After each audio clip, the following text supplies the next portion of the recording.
Wagwan, everybody. Welcome to the Dis Affamie History podcast, where we'll be speaking about history and as well family history and how history relates in terms of Caribbean people for the present as well as in the past, and how in the past, what that does and brings forth for what we are going through at present and what we can learn from our history, from our family, and take that moving forward. So I do hope you enjoy the podcast. And if you like it, please ensure to subscribe, like, and review. Thank you.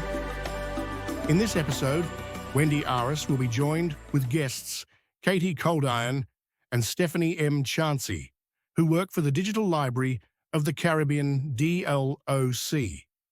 The Digital Library of the Caribbean, DLOC, was established in 2004 with 9 founding partners, 5 from the Caribbean and 4 from the United States. Today, 20 years later, DLOC has grown to over 90 partners and over 40 associate partners, who are based in the Caribbean, Canada, Europe, and the United States.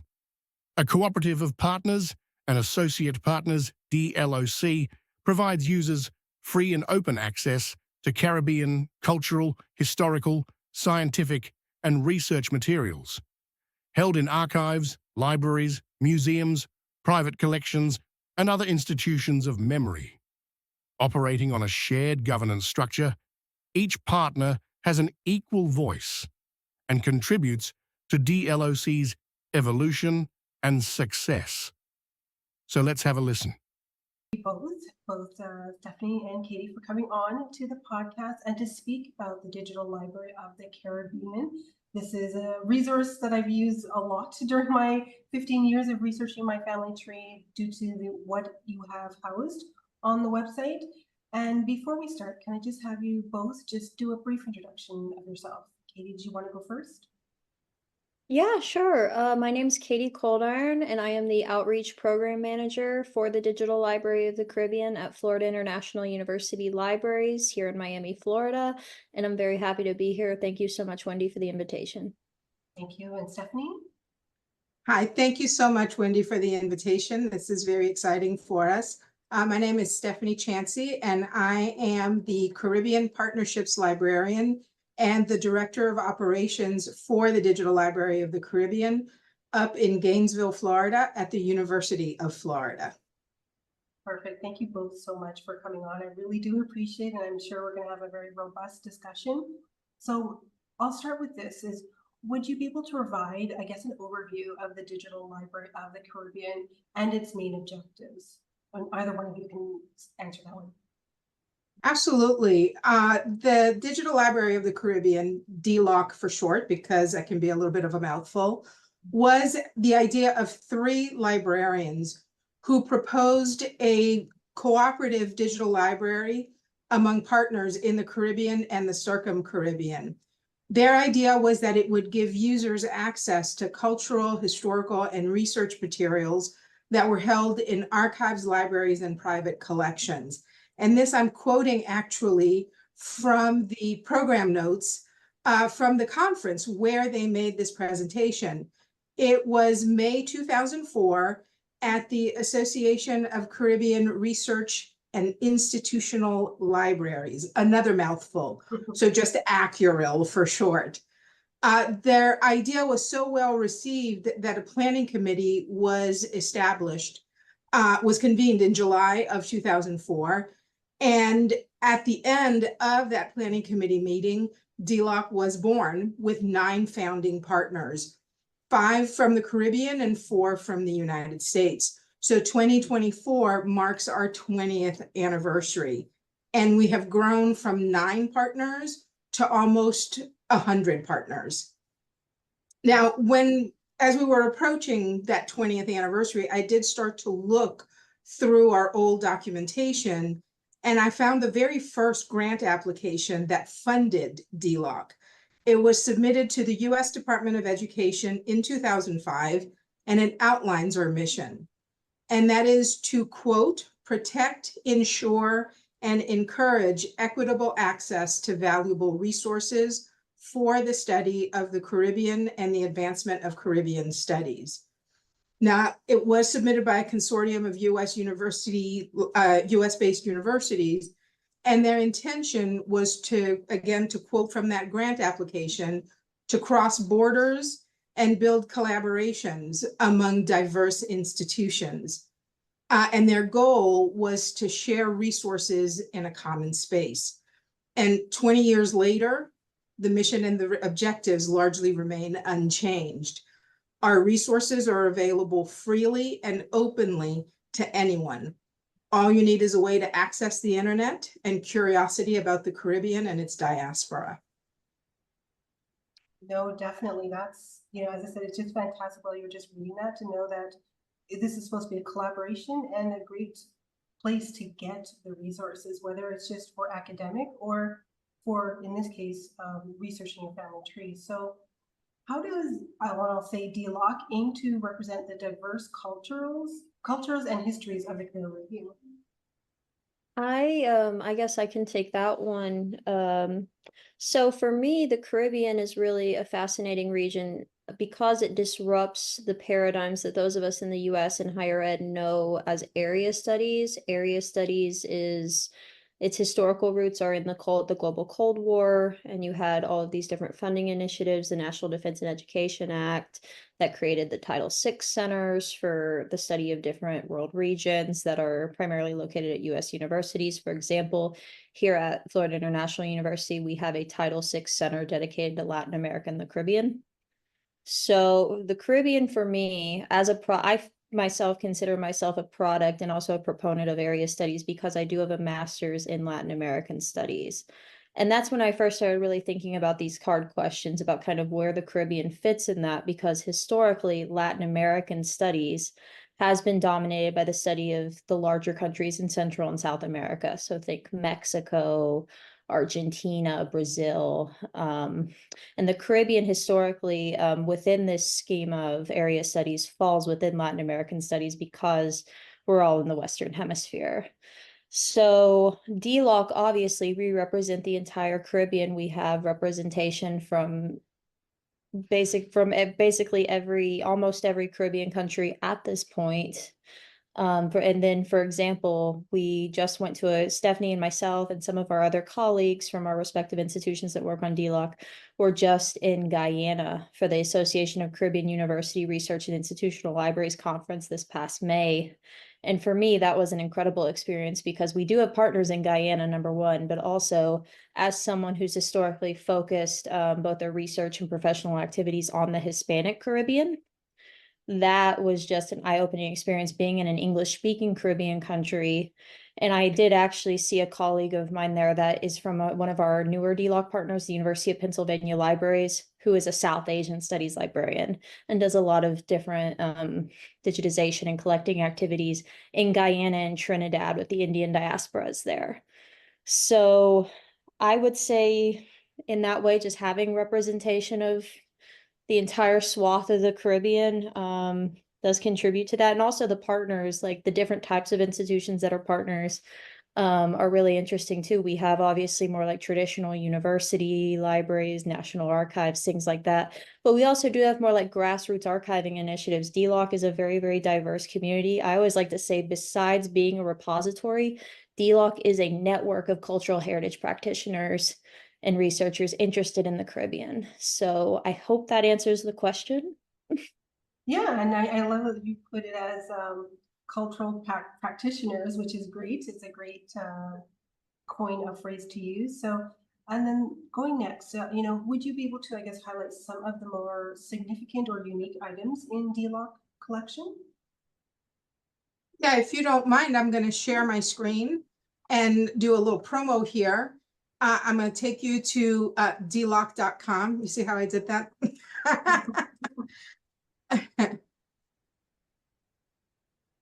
So when you do go on DLOC.com, the site holds over 400,000 items that are contributed by our partners. So we do have the individual partner collections. These are the items that the partners provide. And there are untold treasures in these collections. You can find those collections under the Partners and Collections link you see there's a big button on the first page, on the opening page. And this black menu bar is going to be on every page. And so you can always go back to, you can always go back to partners and collections and search through the collections. We have the Caribbean, and I was smart and I opened them all.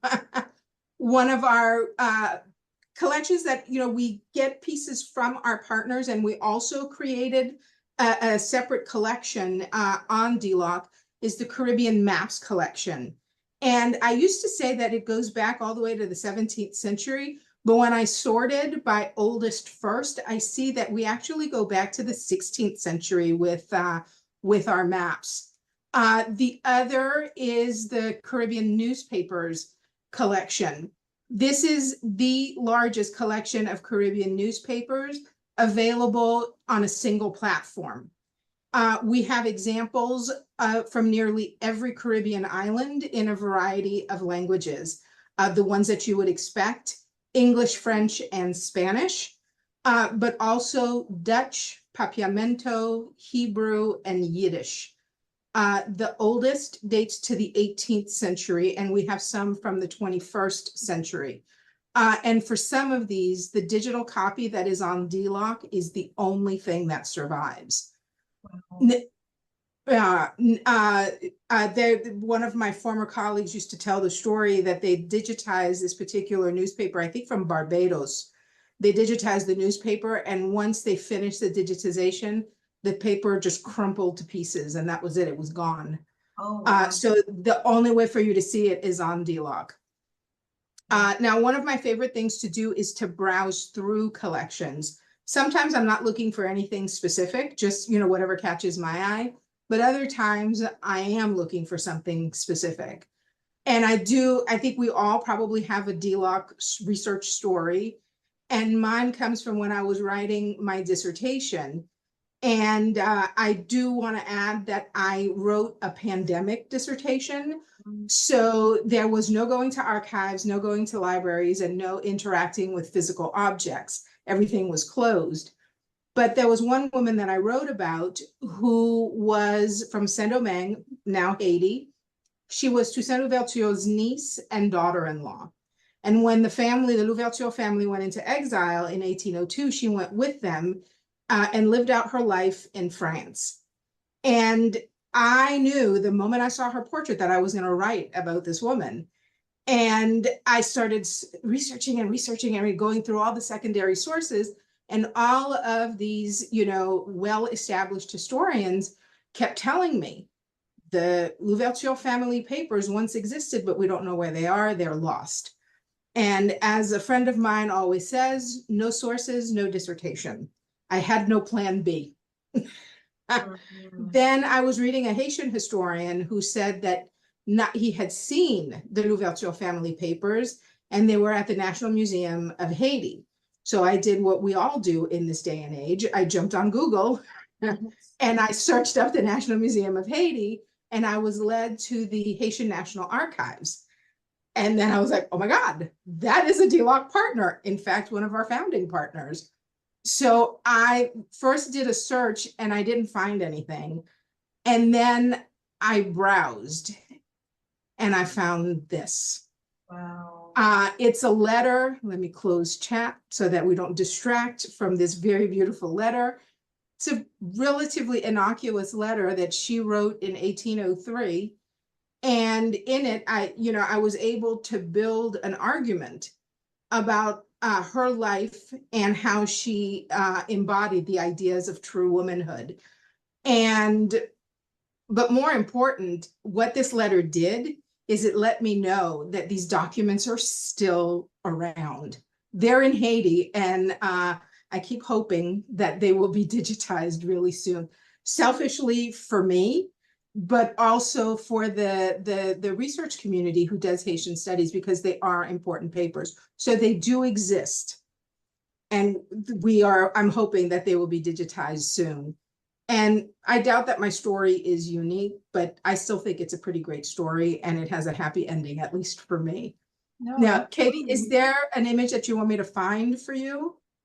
Yeah, sure. I have two collections that I can highlight. The first is the Patronato de la Casa de la Comunidad Hebrea de Cuba. The reason I want to highlight this collection is because historically, DLOC has supported partners either at whatever stage they are in the digitization project, or in their digitization projects, whether that's providing training for folks that have never done this before. Historically, there have been some special projects, and I had the great fortune before I went to library school to work on this as a student down in Cuba, in Havana. This is the library of the largest synagogue, the largest Jewish community remaining in Cuba, and they have a very special place in my heart. So this is a really good resource. Stephanie had mentioned there are a lot of things in Yiddish on DLOC, including in this collection, Yiddish books. And you'll see most of the collection is books, and there are a lot of Jewish Cuban periodicals as well. So I just wanted to highlight that it's a good resource, especially for folks might have Jewish Cuban roots that want to see more about that. And then the second collection I really want to highlight is the Institut du Savoir du Patrimoine National. I always apologize to Stephanie because Stephanie's the French speaker and I'm the Spanish speaker. So I always have to apologize for my pronunciation. But the reason I want to highlight this partner is because I am actively working on a grant from the University of California, Los Angeles's Modern Endangered Archives Program initiative with this institution.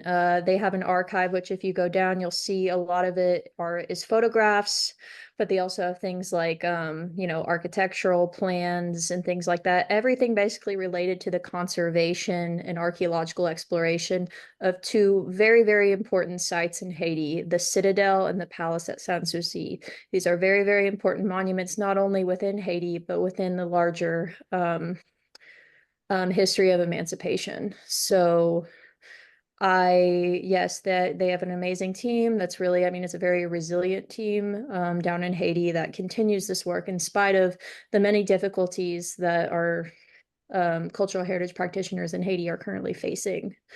So yes, those are my two, I think, most interesting DLOC stories. Like Stephanie, I'm a student myself. I'm completing a PhD in history. I look to the site constantly.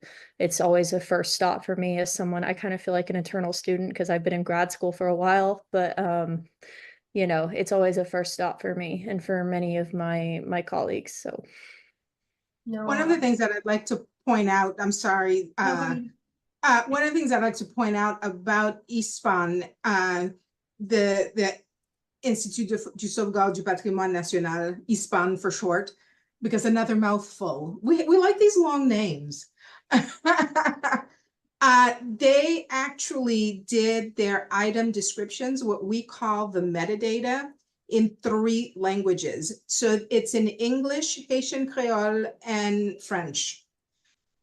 So our site is actually, you can access it in English, Spanish, or French. Those are the 3 languages of DLOC. That's very versatile, and I can't imagine how much your server has to work in terms of keeping all of this information in 3 different languages. But you pointed out, as you said, 2 very important islands that I know for myself, on both my maternal and paternal side, both connect into both of these islands. So this is fabulous. And I guess we'll stop sharing. Oh, let me stop sharing. There we go. Perfect. And then I know we probably touched upon this, but how does the DLOC ensure that the materials in the host are accessible and relevant to both academic and, of course, just the general public?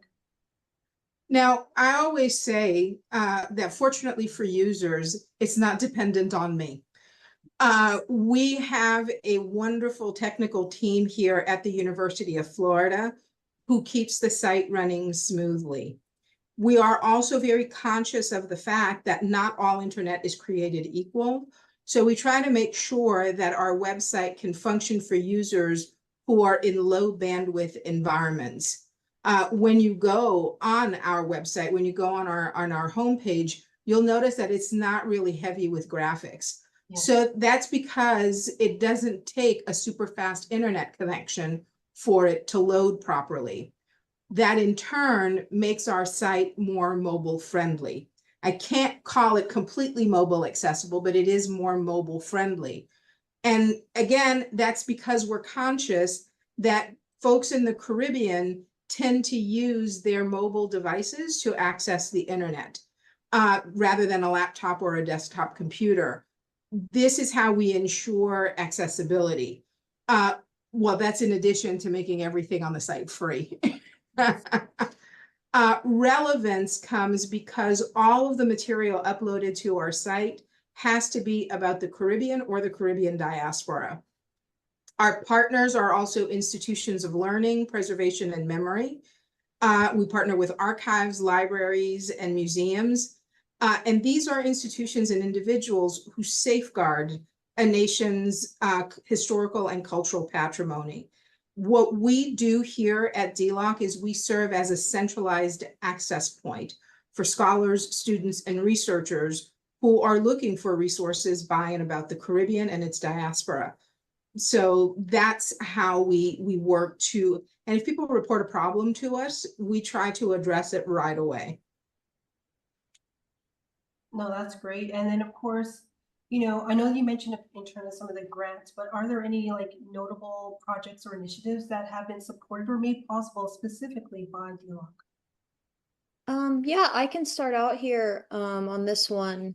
So one that a digital humanities project that was supported by DLOC, one of the first ones that still, I'm proud to say, almost 2 decades after the fact is getting use, is Haiti and Island Luminous. So this is a trilingual resource documenting Haiti's history in 3 languages, English, French, and Haitian Creole. I am happy to share my screen to show more of that, or if Stephanie, since Stephanie already has Yeah, I have it. So let me. Yeah. So while that, yes, from the homepage, if you click on English, of course, you'll get into the site in that version. So this is a project that was spearheaded by a former PhD student here at Florida International University, Adam Silva. So basically, it definitely was not a one person effort by any means. There were many contributors, as you can see, over 100 authors from universities about the world, around the world. And if you click on Learn, you'll get more into the project, and yet you have the tutorial, obviously. So yes, Haiti's history from the very beginning to more contemporary times. And if you click on those red links, a lot of them will take you to our DLOC materials. Feature DLOC materials like so. So yes, it's a really great resource. We're very proud to have it hosted here at FIU, and it would not have been possible without DLOC. And then kind of following this project, and particularly around the time of the earthquake in Haiti in 2010, DLOC supported another initiative called Protecting Haitian National Patrimony, which is essentially an initiative to really help Haitian cultural heritage institutions at a time of great need, through providing technology, et cetera, to really begin the digitization projects. Haiti was a very crucial, one of the first places where DLOC really did a lot of on the ground work. And it's really, having all these materials on the site is something that we're very proud of. And we do continue to think, especially in this moment where there's a lot of obviously instability on the ground in Haiti, how we might be able to help partners now in the present and meet. And really, I would, I guess, say on any project with DLOC, whether that's with partners, whether that's with scholars, it's really, it's always a team effort, and it's always about meeting people where they are. And also, obviously with the post-custodial model, not dominating the conversation. So when I say post-custodial, That's really the model DLOC is built off of. So that means essentially helping with the preservation of archival materials without taking them out of their original context. And digitization obviously has been really a crucial part of that. So that so yes, just kind of correcting the extractive practices of years past through the digital model, and you know, giving help to partners where it is needed and where it is appropriate. So yeah, I hope So that one of the things that what I'd like to add, because I wasn't part of this, but the Adam Sylvia, who designed and created this, he was the driving force behind this. He was actually funded by a foundation in Miami, the Green Family Foundation. And this is actually my second iteration working with DLOC. While I was working on my PhD, I was the second or the third Green Family Foundation fellow at DLOC. So this has a special, place in my heart as well. And Katie mentioned that we help partners with digitization and whatnot, and that can take many forms.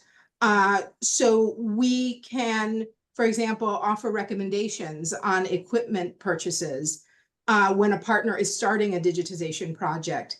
We also offer training in digitization best practices. Recently, we used to do them, we used to host a group of partners for like a week at FIU, but COVID kind of changed all of that. So now what we tend to do is a partner will come, or they'll send somebody here to the University of Florida, and they'll spend a week working with our digitization services team. And in April, we were able to send one of our digitization professionals down to one of our partners in Curacao to to help them set up equipment that they purchased and train them on how to use them.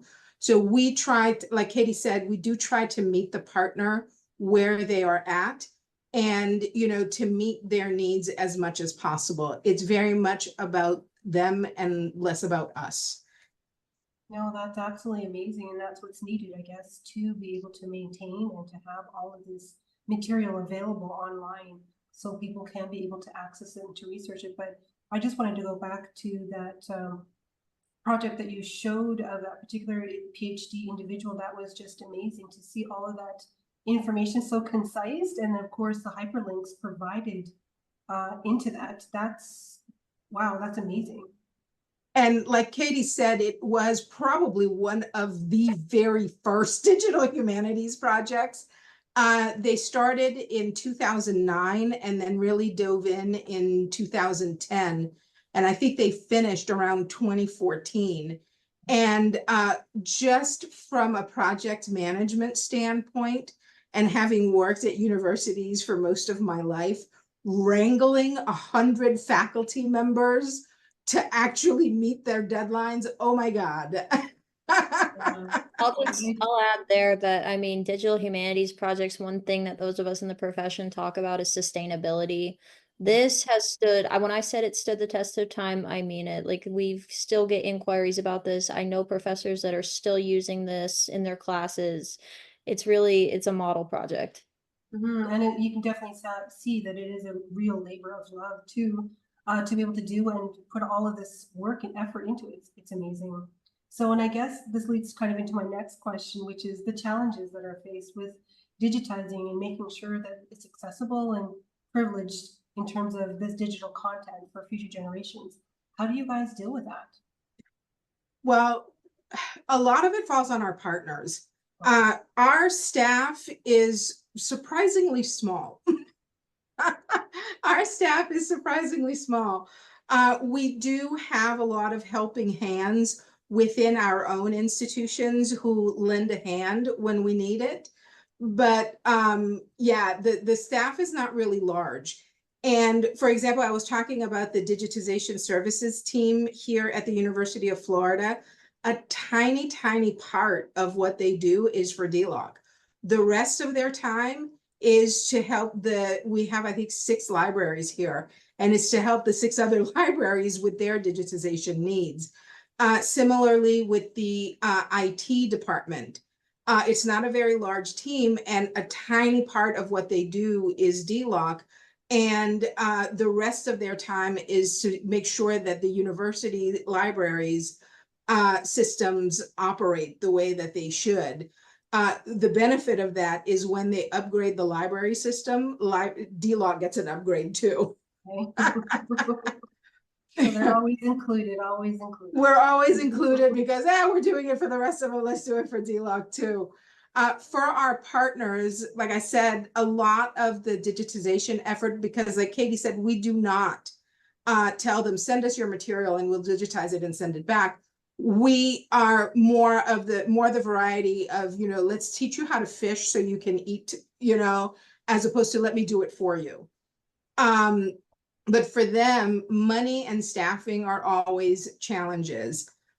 Purchasing, digitizing equipment, scanners, cameras, computers, computer programs, all of those cost a lot of money. We try to help, but we ourselves have limited budgets. Mm-hmm. Staffing is a further challenge because they have to train people to digitize and to do it well. As I learned when I first worked with DLOC, there's digitizing for Stephanie, and then there's digitizing for preservation, two very different animals. And digitizing for preservation takes time, longer than you would probably think. Creating the metadata, the identifying information so that the user can go on dloc.com and find stuff, that takes time. Paying people for their time takes money. Training people takes time and money. And there is always the chance that the person in whom you've invested all this time and money to train will leave and take their newfound knowledge to another employer, and you have to start again. And I know that that's something that our Haitian partners experience a lot. Another challenge, and that's something that, again, Katie touched on, is trust. Sadly, the experience of people in the Caribbean that they've had for far too long is that large foreign institutions come in the guise of helping, they appropriate the patrimony. So many of them share that much of their history can only be found in European or US archives, not in the country where it was created. So when I begin a conversation with a potential new partner, one of the first things that I say is DLOC does not want to claim ownership to your materials. The partner maintains ownership and control over their collections. We don't tell them what to share, and we do not claim copyright on anything. All we do is provide that central access point where the scholars and students and the interested can find information. Resources are all identified as coming from and belonging to the partner.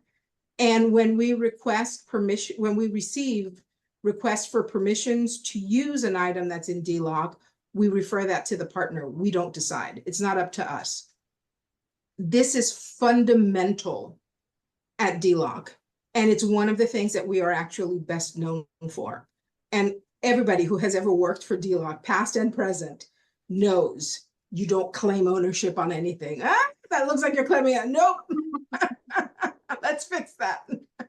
No, but I mean, that just shows the trust that you're building with all of your partners, because as you mentioned, some of these materials do end up being missed or outside of the original country. Because I know for myself, I definitely have gone to the library in Jamaica, and yes, they have the card available, but to actually access that particular item is not in the country. They have lost it. And I've been able to find some things, as you said, outside, either in America or in Europe, to find them. So that's, again, amazing stuff that you guys are doing. And you did mention about in terms of the cost. So, how can individuals or researchers or institutions contribute to or support, the ongoing work of DLOC, the Digital Library of the Caribbean?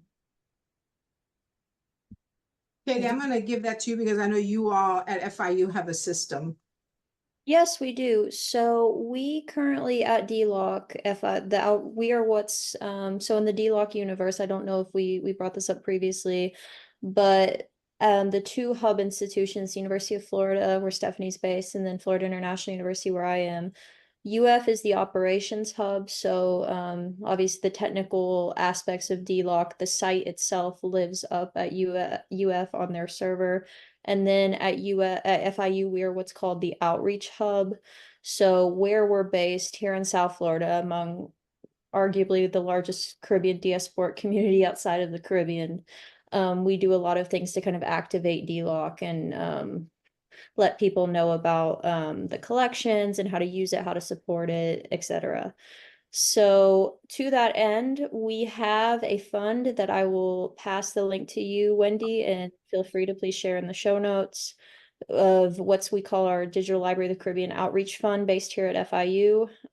Folks can contribute to that. Additionally, DLOC FIU does plan on participating in Give Miami Day this coming fall, which is a big philanthropic initiative here in South Florida. So yeah, that is the most immediate way. But beyond funds, just using the site is a huge way to support DLOC, because the way we measure our success, there's a lot of different metrics, obviously, first, I think it's first and foremost about the partners. If the partners themselves are satisfied, that is the most important thing. But beyond that, the user, obviously, how many times items are getting used, how many times collections are being viewed, we track all of that. So just using the site, thinking of the site, when you're doing whatever your research project is, whether that's genealogical research or, something in an academic setting, that is another way that many more people, I'm sure, can have access to do so, because DLOC is completely free, open access anywhere in the world. And the metrics that Katie was just talking about, that helps us when we apply for grants. And that also helps our partners, because the partners, you can have on their pages, they have data that measures how many visits they've had, how many items they have on the site and everything. So that helps them with their grant applications as well. Now, so Katie mentioned how you can help DLOC directly through FIU, but a lot of the work digitizing and making resources available for the public's use falls to our partners. So one of the things that I'd like to suggest, it's something that it's still in the formulation stages on how we can formalize this for our partners.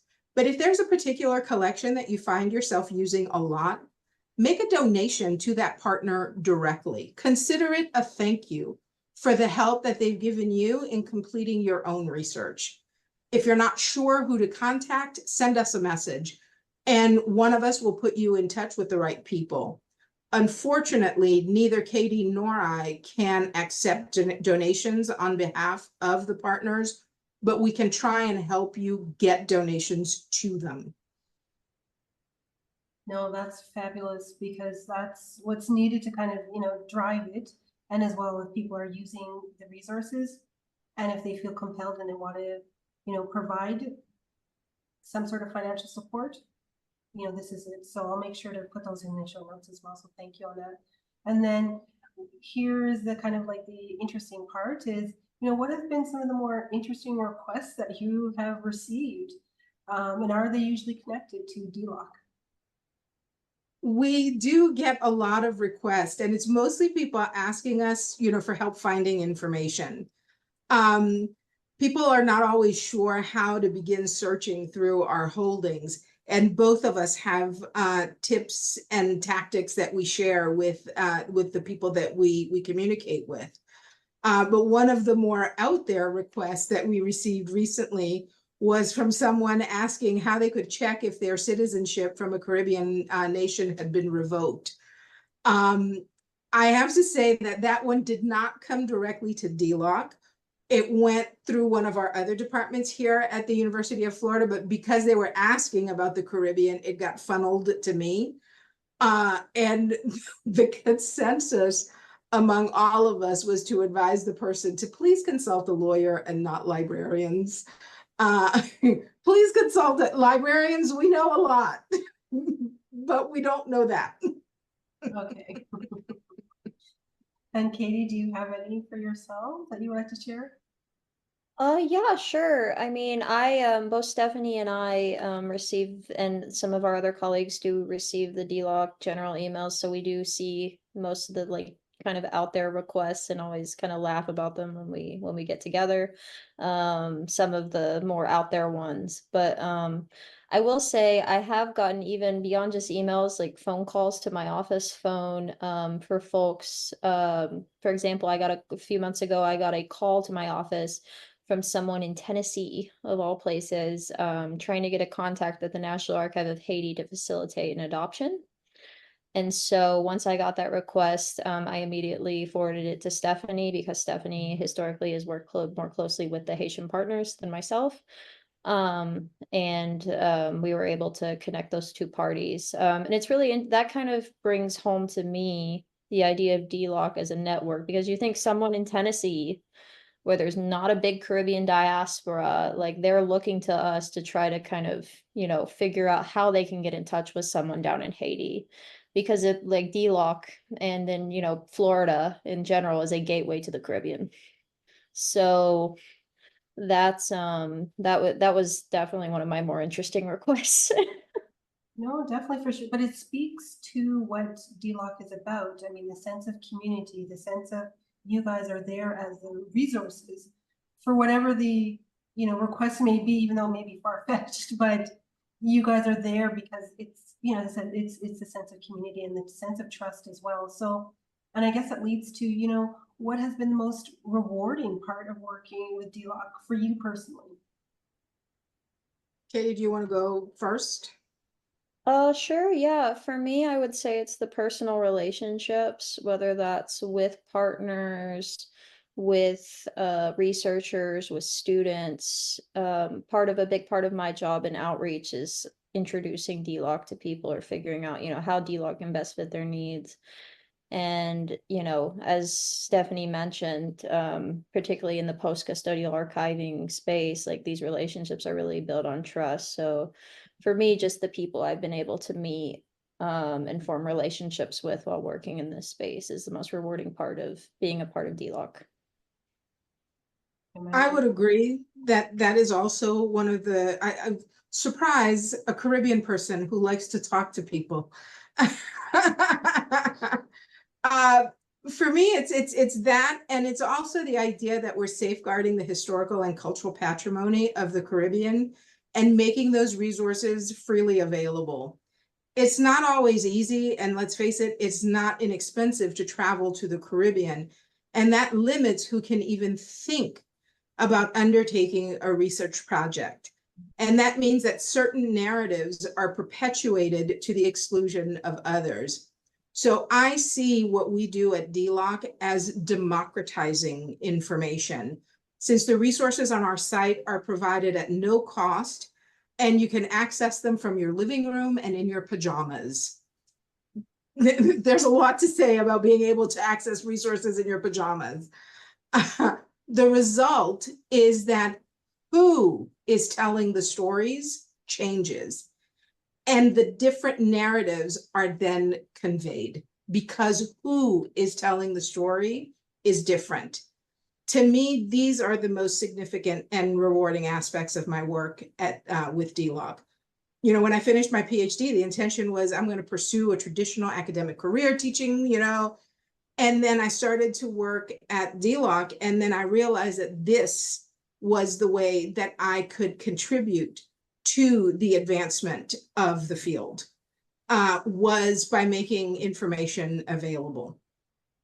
Yes, I couldn't agree more. That's, you said a lot there, which is very powerful in the sense of who is telling the story and who can access, because there is a sense of privilege there as well. That people, not everybody, can just fly to their Caribbean island and to be able to do that. So, as we come to an end on this discussion, what would be your final thoughts on or advice for individuals that would be researching for their family tree, and how should use the website? I can just You want to start. go first? Well, I just have a very brief thought. I always say that newspapers are the best place to start for folks doing genealogical research with DLOC. We have a ton of titles available, and that's something that's huge for DLOC. Some of the more used titles include things like Diario de la Marina from Cuba, the Barbados Advocate from Barbados, obviously, and et cetera. If you go to the DLOC homepage that Stephanie showed earlier and you go to title sets, you'll see a complete list. But the newspapers are a great place to start. They're all text searchable. You can search for names within the entire run of a publication. So that's what I always like to recommend to folks doing genealogical research. Yeah, we do get a lot of genealogical questions, and we don't really have a large genealogical collection on DLOC. As I said before, we don't tell our partners what to share from their collection, but if they ask me, I tell them, if you have genealogical information, that. But like Katie, because both of us are historians, I always tell people start with the newspapers. And if they know their ancestor was from, let's say, Haiti, go to the newspaper collection, click Browse Collection, then on the left side, narrow by spatial coverage and choose Haiti. And then you can search just all the Haiti, anything that's classified as a Haiti newspaper will come up. And you can do that, that when you look at that spatial coverage, it'll tell you all of the different islands and even cities that we have newspapers for. If you don't find anything when you do such a narrow search specifically in the country, in that one country, remember, Caribbean folks are migratory folks. Expand your search and try to look through all of the Caribbean newspapers.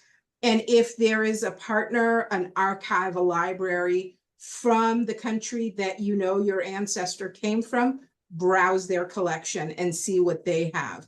The other thing, I say that we are in the business of sharing information, not hiding information. So I always also recommend that folks go to the archive website. So if your people are from Barbados, go to the Barbados National Archive and see if you can find any information. That said, a lot of Caribbean archives ask that you pay a fee to access their resources. That is a battle that we're fighting. They do want to charge a fee for the use of their resources. And you can also go to the more commercial ones. There are a couple of free ones like Family Search and Genianet that come to mind. You have to register for an account, but it's essentially free. At least they have a free tier. And then there's also the Big Daddy, Ancestry.com. But that one for sure, you have to pay a fee to use. Yeah, they have very few items that are available to search that are going to be free. So it's a challenge out there. But I wanted to thank you both for taking the time to come on and to speak about what DLOC is all about and what can be found on the website. Because, as I said, I've used it, and you've mentioned how much you guys are pretty much using it on a fairly regular basis. And there is a lot of information to be found. And again, I just want to thank you so much for your time, Katie and Stephanie. Well, thank you very much to your listeners for their time, and you, Wendy, for inviting us. We really appreciate the invitation and the interest in DLOC. Perfect. No, thank you.